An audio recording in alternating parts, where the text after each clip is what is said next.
Should women do wifely duties as a girlfriend? Let's talk about it. First of all, I just want to say, to each their own. There's no right or wrong way to do it. If you want to do it your way, do it your way. It's your life, baby. Nobody judge you. But if you are cooking for, cleaning for, doing laundry for, doing other stuff for, doing that mouth work, doing that booty work, praying for, filling out paperwork, handling bills, congrats sis, you're being away. And guess what? It's okay. Just know, it could go two ways. One way it could go is that he'll actually end up marrying you. You know why? Because real recognize real boo. You know what I'm saying? That's a real man. You're gonna do what you gotta do. The other way that it could go is if he doesn't end up marrying you and you feel like you wasted your time because he said, you know, why buy the cow when you get the milk for free? If he decides to marry you, then, you know, take your win. You got your win. If not sis, hold on. Don't take it as a loss, because you know why?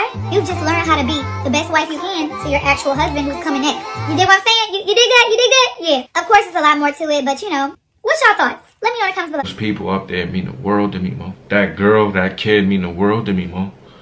But that shit mean the world to me, Mo. Those people up there mean the world to me, Mo. That girl, that kid mean the world to me, Mo.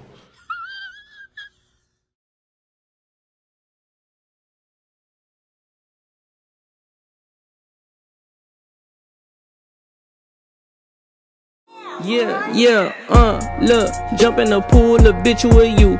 I am not cool, I'm hotter than you. Hollywood view, I'm loving it too.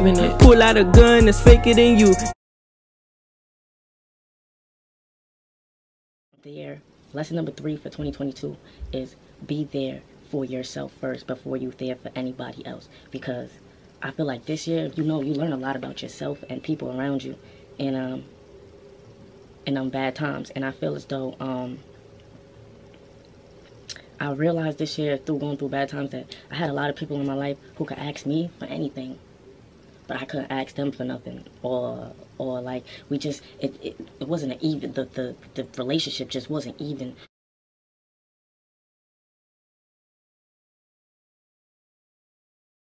On both sides, for real. So with that, just be there for yourself first. You feel me? Organize and set your life up in a way where you won't really have to need anybody for help. You feel me? Everybody needs help, and you're gonna need help at a point. But try to set this thing up that you're there for yourself and that you could be your own support system. When something go wrong, you can support yourself.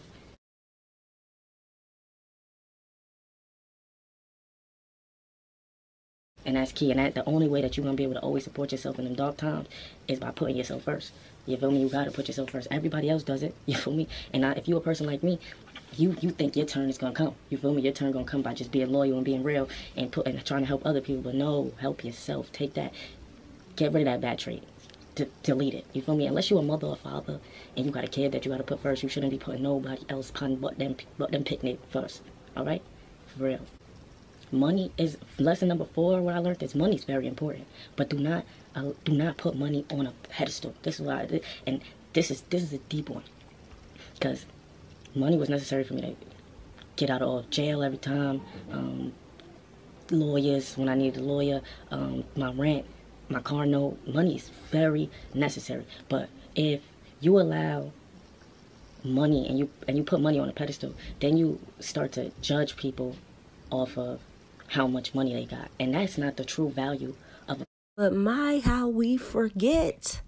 People forget that they came up with you when you guys didn't have anything. But then again, you didn't peep the move. You back there Harlem shaking and shit. Look at what the nigga's saying.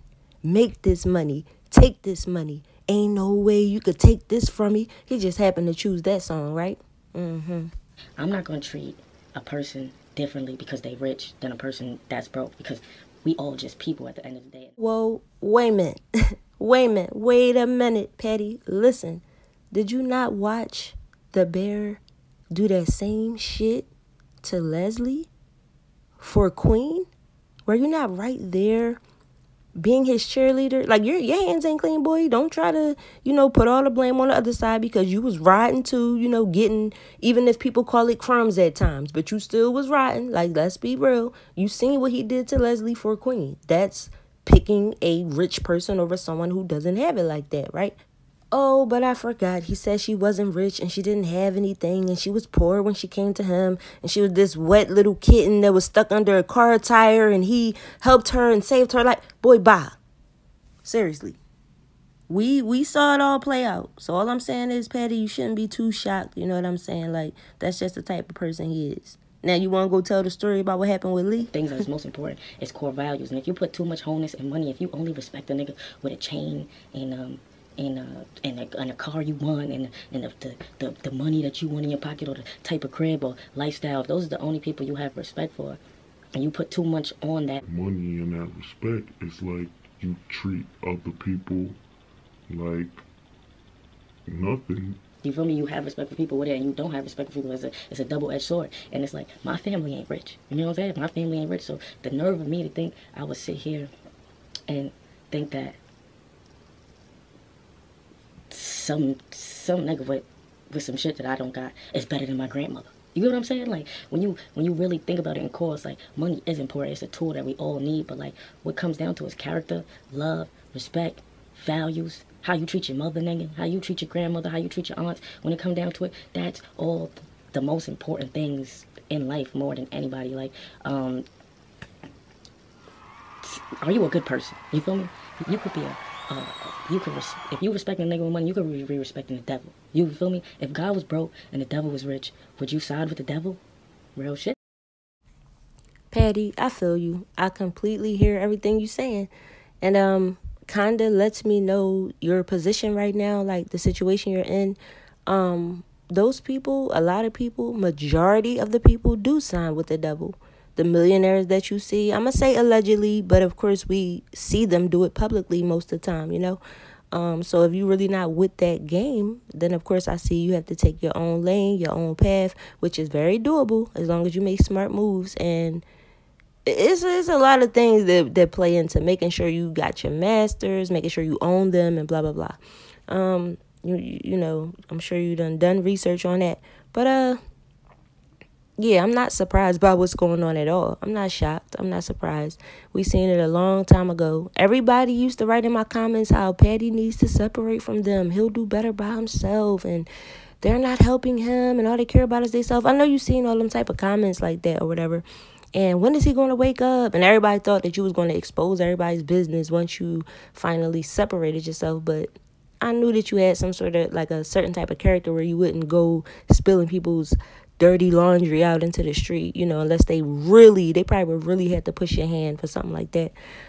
Shit, some people think you done signed an NDA so that you can't talk, but I doubt it. But yeah, tell me below what y'all think about this video in the comment section, and I will be in the comments to talk to y'all about this video.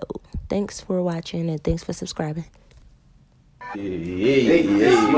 Take this money. Ain't no way you can take this.